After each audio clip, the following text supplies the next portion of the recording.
across that dealt with intersectionality of class and race in terms of the distribution or the acceptance of its artwork. Like, as I think about art, as someone who considers himself an artist, I struggle with that. It's very exclusionary and abusive, right? So as we're dealing with these issues that affect most specifically like black, lower class, poor, working class people, who has access or who has had access to the work that we saw, right? So was this happening in a museum, or were kids on the streets of Alabama and the streets of Chicago?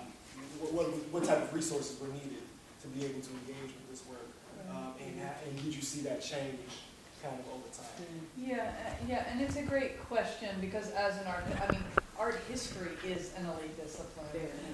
The museums and gallery institutions are elite institutions, no matter how they try to sort of open themselves to the people and so forth. A lot of the artists that I discussed, I didn't show Faith Ringgold, but Joyce Scott actually as well, but are also activists in a way and educators. So these are artists who sort of, Joyce Scott is doing her sort of, mammy with penis stuff, but she's also working with children and having conversations, not about that specifically, but about, who are we? She's from Baltimore. So what's going on in Baltimore, right?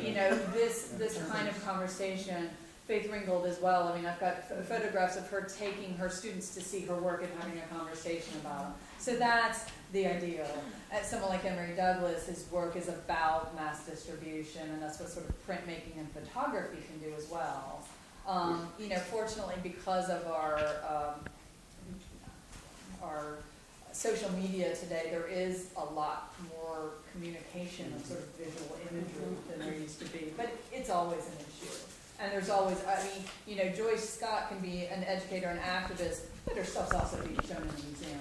And she works off of it being purchased, right? So, it's always an issue. I think I got one more thing to say. What are you being so interested in African culture and things of this nature? What gravitated you to really figure out, why is things this way? I like art and politics. I love identity politics. There's so much work to be done. There's so much rich work that people aren't talking about. So I think it's all of those things.